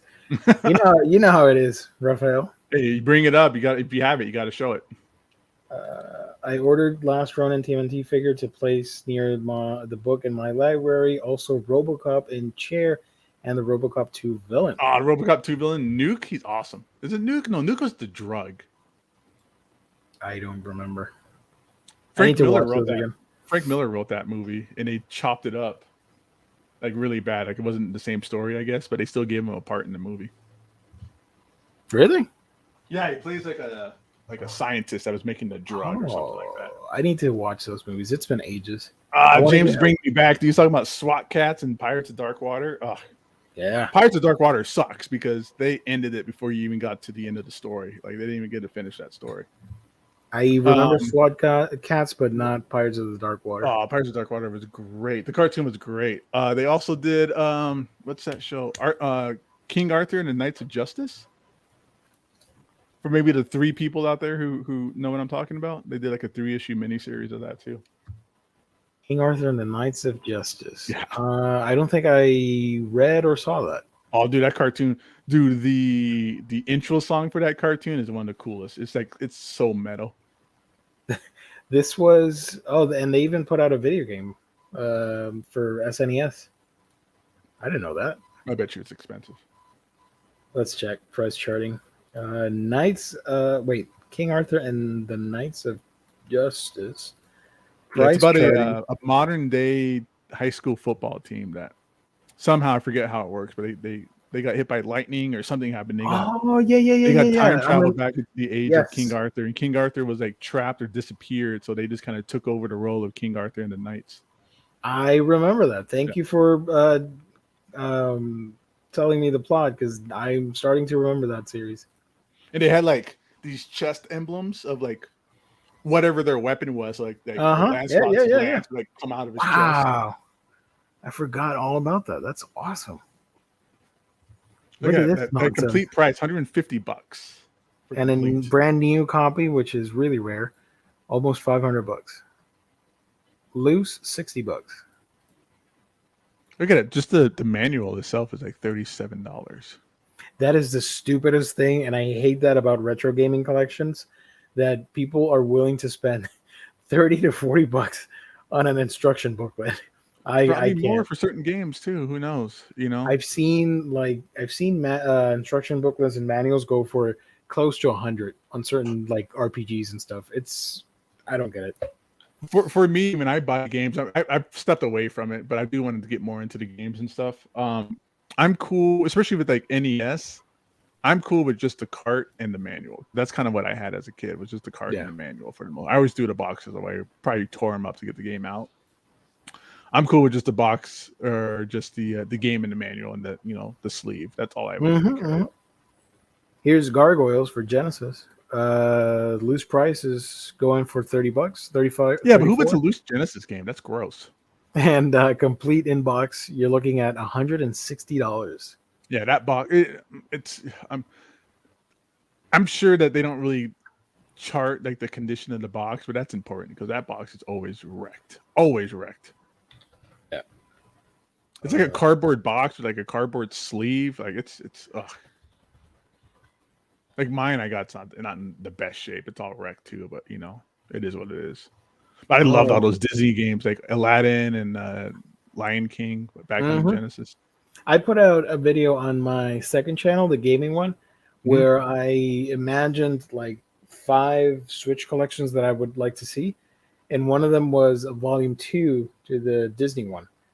And because I have Volume 1, which has Aladdin, Lion King, and shoot, what was the other one? Jungle Book. And in the video, I made a second one, and I put what was it? Hercules, Tarzan, and I don't know if you remember the Pocahontas game for Genesis. I remember, but I don't think I ever played it because I was, one of those kids like, I'm not playing a chick game. It was a fun game. Not the best, but I did love the Hercules game. That was awesome. There's a Hercules game? That's great. Dude, Hercules is one of my favorite animated movie, and the TV show was really cool too. After Lion King, that's one of my all-time favorite Disney movies. I love the Hercules movie. But the game for PlayStation 1 I don't know that's even on Disney Plus because I know they don't have the Buzz Lightyear Commander. What was it called? Star Commander, something. I think it was called. That's not on Disney. That was a great show. That's a shame. Where do they have DuckTales on there? That DuckTales one was cool. You also need to go back and get the Disney. Did you ever play the Disney Afternoon Collection? The game? That had DuckTales, Tailspin. Cool. And Darkwing Duck, and fourth game that I can't remember. Darkwing Duck was a weird game. Like the Nintendo NES one was cool, but then there was like a was it the Turbo Graphics? There's a Turbo Graphics one of it, and that one was garbage. It was really unfun to play. I have the NES version of Darkwing Duck. Yeah, that's cool. Yeah, because I remember getting that as a kid, and I still have that complete with the box and everything. Disney Afternoon. Hold on. Disney Afternoon. Derek Taylor's in the chat talking about James Bond Jr. That was a fun show. I remember that. James Bond Jr. I don't remember that. No, it was cool. He was James Bond's nephew, and he was like in a private school, and he kept getting into like trouble and stuff. James Bond Jr. Yeah, like he kept getting into like his own like mischief and his own like adventures and spy things and stuff like that. I've never seen that in my life. It's very I might be remembering and miscomparing, but I remember it seems very similar to like how Kim Possible was. She's just a normal chick in school, but also had to get into like saving the world.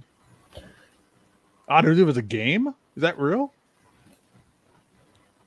Yeah. Yep. There's a YouTube video on it. Look at that Fu Manchu looking character. That can't be legal.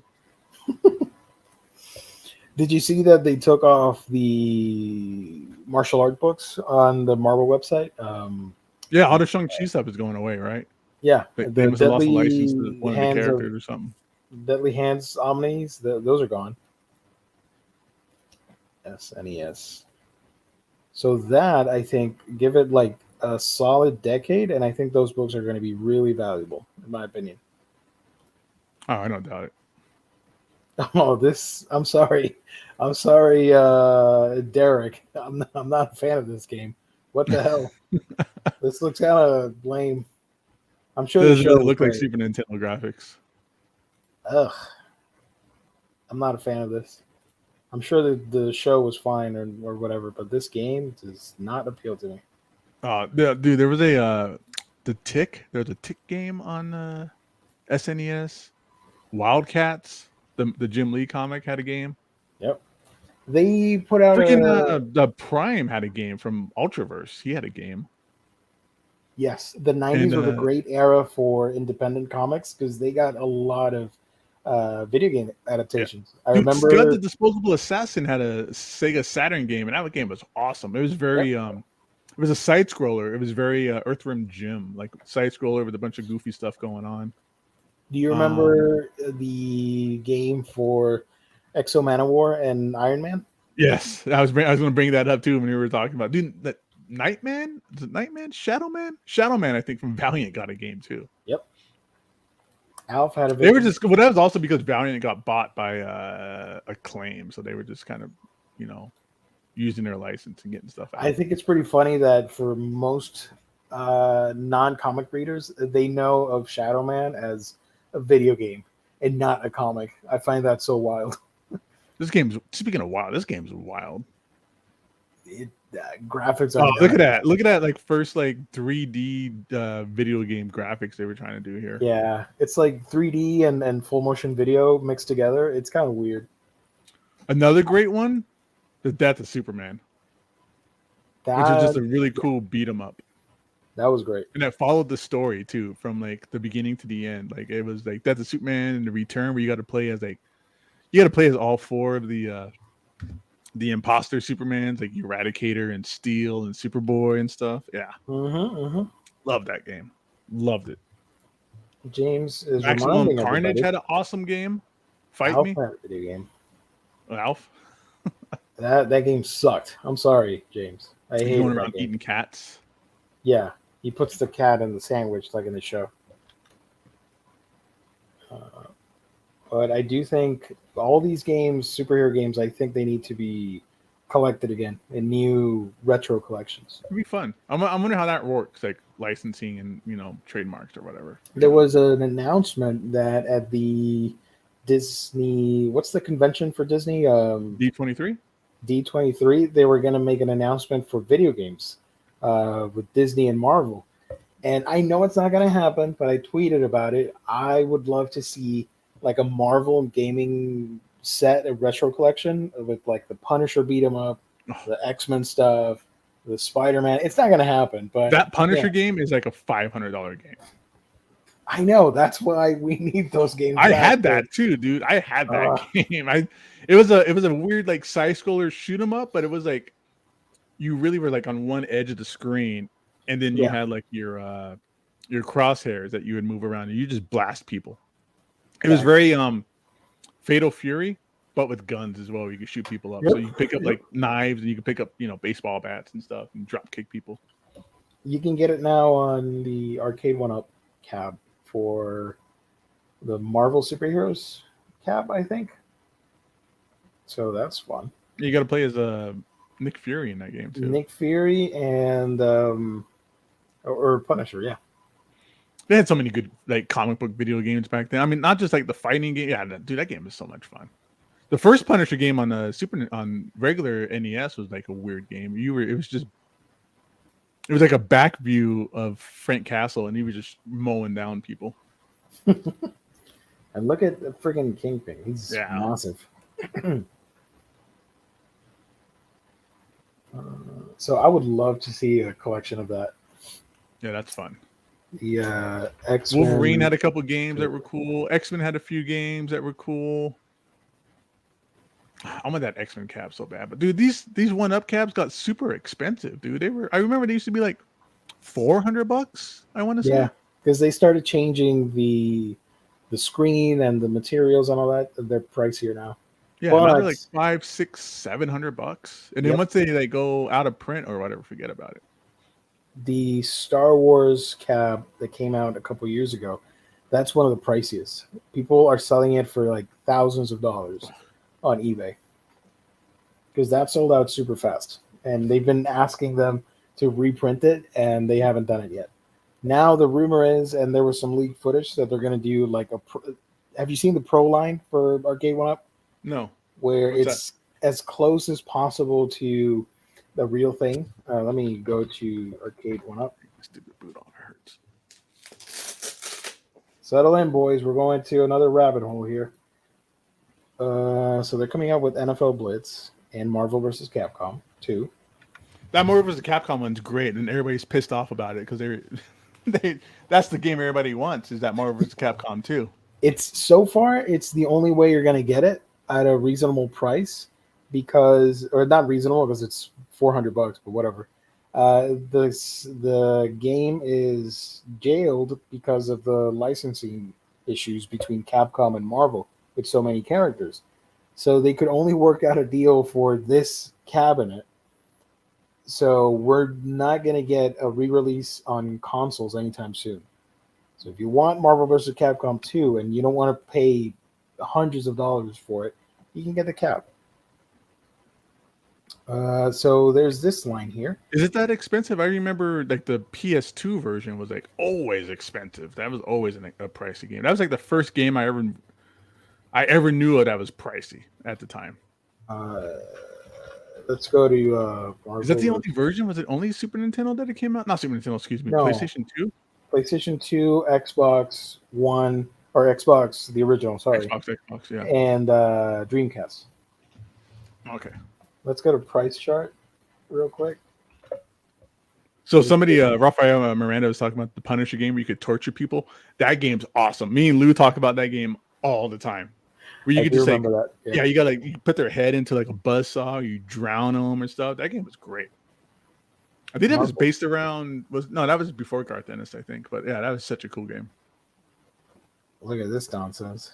Complete 170, but this is an estimate, and you know people are not going to ask 100. Yeah, no, look on eBay. Look on what it's going for on eBay. That's where it really counts. The price charting's stupid. These are the listings here from eBay, if I remember correctly. Yeah. Authentic 150. Look at that. 150 for the disc only. A PS2 disc? What kind of person has just like a spindle of just PS2 discs? Here's my game collection. Just one of the CD. Yeah, the spindle. Holders. Yeah. New, nearly $1,000. Gross. And if we go back, Xbox, pretty much the same, $100, $80 loose, and Dreamcast. Let me look this nonsense up here. I think Dreamcast is the priciest. Loose, $100, complete, $182, and new, $500.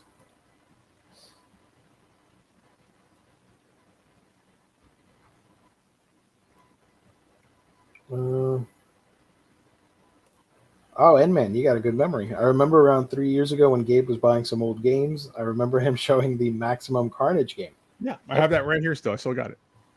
Awesome. How much is that? Maximum Carnage. Like $50 if that. For Super Nintendo. I have Genesis because that's the one I had as a kid. Oh, Genesis. Plus, it has the red cart. Well, the SNES one had the red cart too.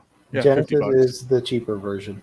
You know, I want to get to Gio and it's pretty cheap to get. Is First Dragon Warrior. Ooh, that's a good one, dude. That's like a $20 game. But you gotta you want the map, you want the manual and stuff too. Dragon Warrior. Let's see over here. NES. Not bad. Look, loose $5, dude. I'm down with that. Like, I don't need the box. Like I said, for Nintendo, my nostalgia for that is the gray cart, the sleeve, and the manual. Yeah. Put the manual right in the sleeve. Boom. That's it. Right here, I'll show you. Watch. Was that the Punisher game that was made in 2004 with the torturing? Yeah.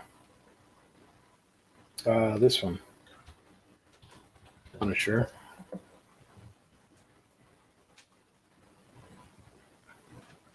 Oh my gosh. They put in the comics too. I'm not going to highlight it. But yeah, Cleveland Brown, 2004. Punisher. Yeah, I'm going to flex again, but, it's on topic. Like my Ninja Turtle game. Nice. The game, the sleeve, and the manual. That's all I need.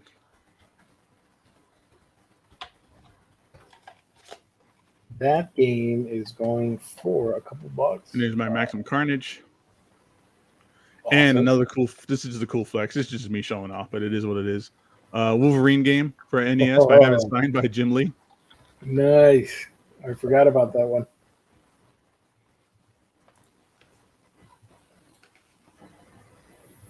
You have the first game, right, for Turtles? Yeah, the first one. You're looking at pretty cheap. It's pretty cheap. Yep. Look at that nonsense. Graded $6,000. That's insane. Don't pay $6,000 for a game you're not going to play. I remember when I was at Torpedo still, John had a graded copy of that. This is back when grading video games was first starting to hit and first being a thing. He got a bunch of graded video games, and one of them was that Ninja Turtle game. I was like, oh, that's so cool. Wolverine. I think it was just called Wolverine on NES. But he had games on Genesis that was called Adamantium Rage. He had a few video games. Mm-hmm.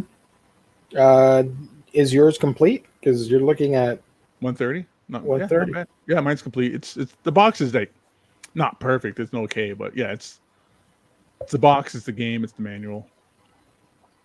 Signed by Jim Lee, even on the game too. So I got 2 signatures on it. Nice. So jumping back here for Arcade One Up real quick before we move on to something else. They have the Pro line, which you can see here. Um, they have an NBA Jam, which is based on Shaquille O'Neal. He sponsored the thing, so it's autographed. Golden Tee, for example, it's pricey, but as you can see, it's as close to the real thing as possible in size. Yeah, dude, those things at the bar always have a group of guys playing it. Every time I ever go to a bar, they have Golden Tee. There's always a group of dudes playing it. I hate golf. Sorry, but I love golf games. They're so much fun. Mario Golf on a GameCube was just I had so much fun playing that. Yeah. Or even just golf on NES. That was like the first golf game I remember playing. But yeah, there's that Marvel Capcom game there. Yep. So this one, and also a lot of people were complaining about the art. This never had its own dedicated cap. So this is brand new for this version. It's similar to the other Marvel Capcom. The first one? Yeah. That's the one I got. Oh, that's right. I forgot you bought that one. Yeah. So what games are on here? Is it just Marvel? Has... Scroll up a little bit. Oh, there it is. Okay. There so Capcom Marvel, 2. All the Marvel and Capcom games, basically. Children of the Atom, dude. I love that game on Saturn. That was on Saturn, I think. Yeah. I'm tempted to get this. It's the same as the Marvel Capcom cabinet, other than like Capcom 2, Children of the Atom, and Mutant Apocalypse. I'm not sure what Mutant Apocalypse is. I remember that. I think there was its Genesis game called Mutant Apocalypse, but that was just like a platformer or something. Yeah. Same with War of the Gems. That's like a platformer too. They basically mishmashed the one you have and the X-Men versus Street Fighter cap, and added MVS2 to it. I am tempted to get this because it will release retail. So I'm tempted too because I do like Capcom 2, and I do really like Children of the Atom. I do want another cabinet because I think that'd just be cool in my loft. I do have contacts at friggin' Walmart, so I could try and secure one. Get one stashed away for you. Yeah. So pre-orders, I think, start next week. Raphael's talking about that he has PTSD from that water level on the Ninja Turtle game. Everybody seems to say that, but I remember just being able to kind of blast through that level without a problem for some reason. I think so too. I don't think I had too much. You have to like from my memory, because you hit the button to swim and you would kind of like glide, so you kind of had to hit it and glide yourself through it a little bit. Just keep smashing it and get into all the electrical coils. You just kind of got to glide through it a little bit. Are you a fan of NFL Blitz? Nah, I'm not. I'm not a fan of sports games. Period. Really. This got a lot of heat because I don't like football whatsoever, but I am informed, I guess, on this. The NFL, they have a new stance on the super aggressive tackles or whatever, that they can't do them anymore, and they're trying to take that out from certain video games as well. Why does that matter? I don't get it. So this one, because the whole concussion and the controversies behind that. Right. I get that, but you're not going to get a sprite to get a concussion no matter how hard you tackle it. Exactly. So people were upset because they modified this, but it's not Arcade One Up's fault. They were working with the NFL to they have to get that signed off. They have a license agreement and everything. So this is modified in that regard, and some of the roster changed because they couldn't get the license to certain players. That just happens. It happens on a lot of things. It happens with like movies and TV shows with music and stuff. Like I've been watching Smallville lately, and I hear the music. I'm surprised they could get the license for some of this music. Yeah.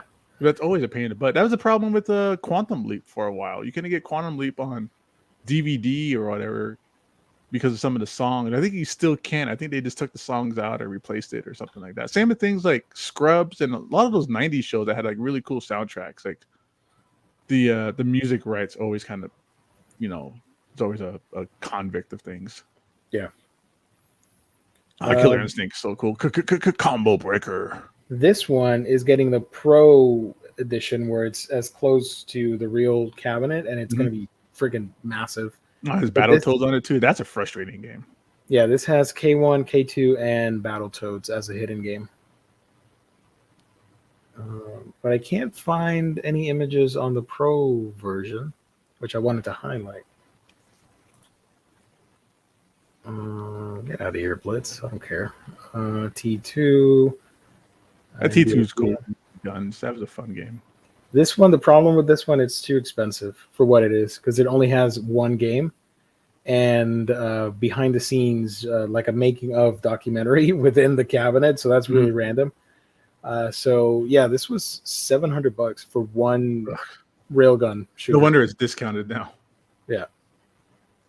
If they made a bundle, there's a rumor that they're going to put out Time Crisis, and that's one of my favorite shooters. Yeah, if they did that more like gun games, like light gun games, like House of the Dead, Time Crisis. Oh yeah, Sniper. Things do a like bundle that. of all that stuff. Yeah, instant sell. I would get that. I think there was a Die Hard arcade game. I think that was a light gun game too. Yeah, it was on arcades and then Sega Saturn, if I remember correctly.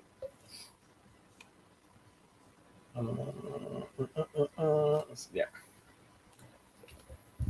So, gang, any other questions? Any other topics before we wrap up? Because I'm starting to wear down. It's been a long day. Oh, good, man. Yeah, you were rolling solo for a while. I got off of work late, or I would have jumped in a little bit earlier. I appreciate that, and the chat appreciates that too. Yeah, They'd good love to see you. everybody. While we get some questions from the chat, let me remind you guys that the show is, of course, sponsored by the fine folks at In Stock Trades, where you can get your Omnibus, trade paperbacks, epic collections, hardcovers, manga, and so much more, up to 50% off. If you make an order of $50 or more, you get free shipping. And if you order on a week-by-week basis, you get an extra 2% on every order. The loyalty discount, fantastic customer service, wonderful packaging at InStockTrades.com, the official sponsor of Omnibros Live here on the Omnibus Collectors Network. Shout out to IST. Also, I realized this. I didn't know this until just recently. They put the books out earlier on Tuesday now. They are now coming out Tuesdays at noon Eastern Standard Time. Yeah. We were talking. I remember I jumped on earlier, early, and I was like, "Oh, I need to get that one book that came out this week, that Slipcase Fantastic Four." And I thought I got it early. I thought I was all badass, but then Riley was like, "No, they just put out the books early at 9 now." I was like, "Oh, I thought I had." We were talking about the Fantastic Four earlier. Larry wrote on the chat that he missed out on the slipcase and got the regular edition. And that sold out too. It's not on there anymore. Oh, really? The regular one is too? Yep. I had it on my wish list. It looks killer. I'm trying to stay away from not spoilers, but everybody's like, not everybody, but like Alex Ross and like previews and those people are putting out all these images of the book, and I'm like, and like reviewers, I'm like, nope, I don't want to see it. I don't want to see any of the extra images. I just want to read it when I get it and enjoy it that way. But it looks so cool. That looks awesome. Yeah, I'm ready for that. I jumped on that immediately. I forgot. I didn't even know they were doing a slipcase. And then I watched you guys the show on Monday on the rewind because I was like, oh, what's coming out this week? And then I was like, oh, you guys are showing the slipcase? I was like, son of a bitch. And I was like, I'm jumping on IST right now. Where is it? Let me find this. And you told me if it's 3,000 copies, that's like one per store. If that, I mean, there's less than 3,000 comic book stores in the country, probably. Yeah. So most of less them than one, and then you get like, In Stock Trades probably ordered a bunch, Cheap Graphics, Organic Price, all those places probably ordered a handful, So it was like, that's going to sell out quick. Yeah. It's probably going to be one of those like crazy wild books down the road too, probably. Who knows? But probably. So here's the thing for the chat. If everybody wants to kind of make a comment, we'll do like a little bit of a kind of like a trend kind of thing. Those trends where it's like he's a 10 plus or he's a 10, but blank. Oh yeah, He's yeah. a 10, but he drives a Honda Civic or something like that. We could do that's like comic book like omnibus or collected edition related. So you could say he's a 10, but he organizes his comics chronologically, or he's a 10, but he puts it spine out, his absolute spine out. Or he's a 10, but he puts lights on his shelf. I don't know. Or where they put in reverse order the spines. Like volume 10 will be the first one instead of volume 1. He's a 10, but he doesn't get Watchmen. Monday was Netflix 25th anniversary. That's insane. I remember getting DVDs from them in the mail. I remember I saw people doing that, but I never got any of the DVDs. I remember you did it. You had like a queue where you just list. You had like a massive queue where you just list all the movies, but then you can move it up front like priority. You can always like manipulate it around and stuff. Yep. And I knew people that had a Netflix account and they would just burn the DVD and just send it right back. Of course, yeah, that doesn't surprise me. And then there was a video game Netflix thing called GameFly. I don't know if anybody remembers GameFly, where you could just it's the same thing as Netflix. You pay a flat fee and they would send you a game. You could play as long as you wanted to and send it back. And I was doing that for a while, and I wasn't getting the games in the mail for some reason. I was like, I'm not getting these games I'm asking for. So I canceled it. And a while later, I got a notice in the mail. They finally arrived? Was that? They finally arrived? No, it was a notice in the mail that apparently my mailman was stealing the games. So they found like his house full of these games, right? And it had like my addresses on some of them, I guess. And I was like, oh, okay, well, I guess that's why I didn't get it, and that's why I canceled my account. But Wow. Oh, here he's a 10, but he demands X Factor and X-Men annual 10 issues in UXM Volume 5 Omni. Oh man, nice. People are really hurt by that mapping. That's rough. I mean, it's a book, guys. It's not the end of the world. I get it though. I get it. People want it a certain way. It's one of those things where it happens a lot. People have expectations. I mean, they're not met. And it's expectations that nobody can meet, or that wasn't really an idea of the expectation kind of thing, right? And then it's like, oh well, it didn't happen that way. Now everybody's mad about it. It happens. It sucks. I'd be upset too if that was a thing of mine. I was really wanting into like a certain mapping. I wanted to like line up with the next book, because they were supposed to line up and they're supposed to meet with like Mutant Massacre or whatever, right? And it just doesn't quite work. It's going to double dip in the next one a lot and stuff. Yeah, that happens though with collected editions. Same with like Epic collections. There's a lot of double dipping in those things sometimes. But you would think they'd be a little bit more, I don't know, better about the mapping. But that book is going to be massive. You keep putting more issues into it though. But people like that. People like massive omnis. I don't. I still don't get big old omnis. I haven't got an omnibus in a long time.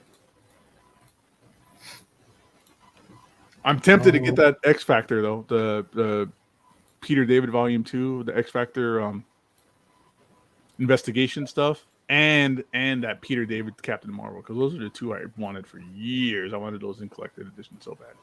Yeah. Beyond that, I think people acted way over the top. I saw some comments, and they were I laughed at it from a neutral standpoint because people were like this horrendous mapping just ruined my day. I'm like, Jesus, okay, calm down. I get it, but yeah. I wish my life was that easy, but that was the only thing that'd be ruining my day was the mapping. Exactly. I wish that were my main problem. Yeah. By the way, this is very important because we're not going to talk about it again. Here's an update on the tamales cover thing that I mentioned at the beginning of the stream. We do have a final word on it. Wanted to share the tweet before we wrap up this show.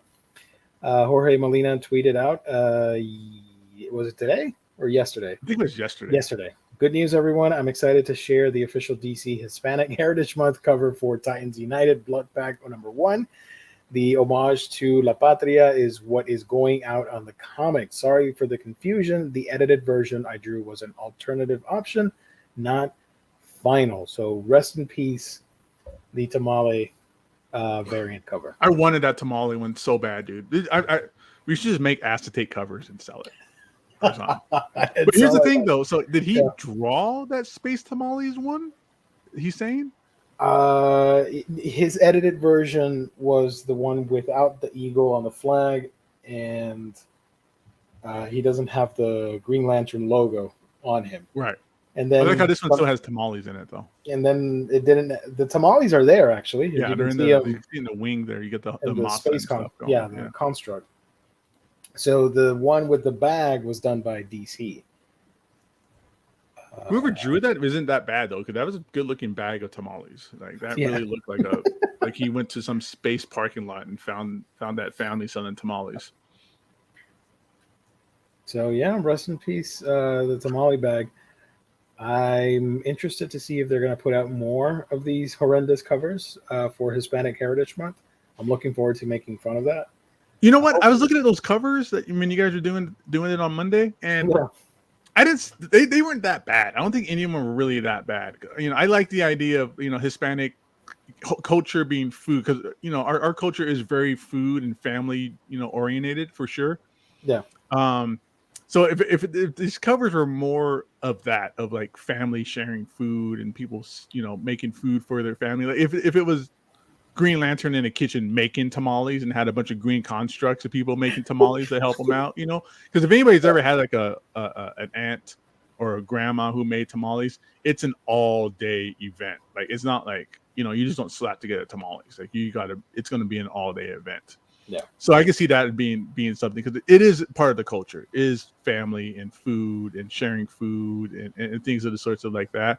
But what was weird about the Green Lantern one was that DC edited it to have like a bag of tamales. Like it was the idea of them changing it behind his back. And they removed the flag and just said "Viva Mexico." I'm like, really? With the wrong punctuation on it and stuff. Yeah. Yeah. Completely out of touch. But I think I'm fine that it's food oriented, whatever. But things like hot girl serving like in a restaurant, that just like made her seem like she was like some single mom working 3 jobs or something. Yeah, that one. I think that was the roughest one. But like Bane eating a flan, not that bad. Things like that. I get it. It's just weird. They just did it where they edited the image themselves and added them holding a bag of tamales. It's just that connotation. There's some negativity behind that for sure. I'm gonna get it still because I think this is a beautiful, beautiful cover. Oh yeah. I'm just not gonna love it as much as if it was the tamale cover. I would have loved it a lot more. It's like getting the omnibus where you can't find the DM cover you want, so you just settle for the regular cover, and you're like, all right, well, I got it, but it's not the cover I want. Unless we find like a high res version and we can print it out ourselves. Dude, I would totally do an acetate cover and just sell it. Bootleg. Yeah. Same thing when they did like the Batgirl cover. Remember that Batgirl cover that they took off, where it was the Joker like with the gun, like rubbing like blood on like Batgirl's face kind of thing. Yep. That was a big controversy, and I got taken down. But that was by the creator, or not the creator, but by like the writer of the book. Just didn't like it. They took it down that way. Who drew that? That was Ivan Reis, I want to say. Or was it? Because I don't know, because it was cartoonish. I don't know. But yeah, I do remember. That was Batgirl 35 variant. I do remember the controversy. People were really upset about that. I liked it, dude. I wish that cover came around, and people did that too. People did a little bit, print up their own version of it and put it on the covers and stuff. Yeah, and they cosplayed and photographed the scenario, which a lot of people were not aware of that, especially at conventions. You see a lot of people recreating that image. Almost. I loved it, dude. It was a great image. Oh, it's 41. That was 41. Yeah.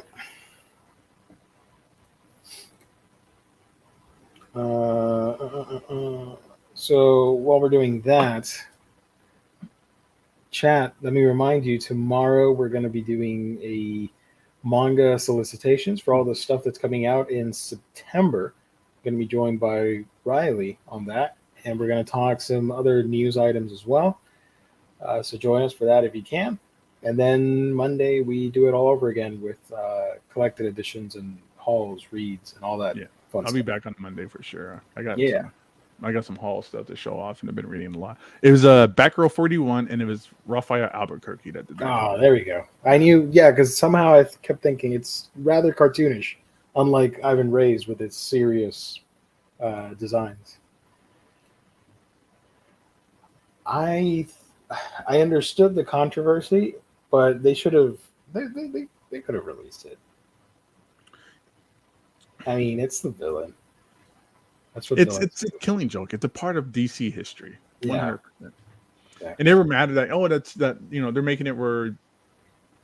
Well, I think they were saying something along the lines of it. It's not in that continuity of that Burnside Batgirl for Batman New 52.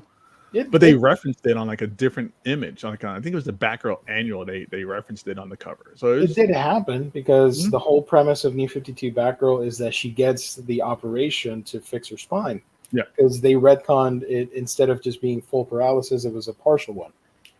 So it did happen in the New 52. Strange. Anyways, I think that's going to be it. It's getting a little bit late for me. Thank you to the chat. You guys are wonderful as always. Thank you to my wonderful co-host, Gabe Loves 90s Comics. Thank you for helping me out here with the second half of the stream. Where can people find you on the internet when you're not here with us? Instagram, Gabe Loves 90s Comics, and on TikTok. So awesome. The only controversy with DC is their lack of collected editions lately. Yeah, that's a whole topic unto itself. And how it's 95% Batman books. Exactly. As for me, you can find me on my channel. That's A Week in Geekdom, where I talk about anime and manga. I should be putting out 2 videos real soon. Been slacking on that, but I'm picking up the pace. And I do have a second channel called Geekdom Gaming, where I talk about gaming, mostly Nintendo Switch. You can follow me there, or just search for A Week in Geekdom on Twitter, and you can chat with me there. Thank you to everybody. Darumo, good seeing you again, Gabe. Thank you. Thank Look you. for us in on Cowabunga Collection. We'll probably be playing that. We're gonna work something out with that. You'll figure something out. Sure. Yeah, keep an eye on the Instagram. Following the Omnibros live on Instagram. I'm back doing that too as well. So the chat pointed that out earlier. Yes. Oh yeah. That's great. Yeah, so that's back in live. So thank you. Everybody. Thank you, everybody. Like, comment, all that fun stuff.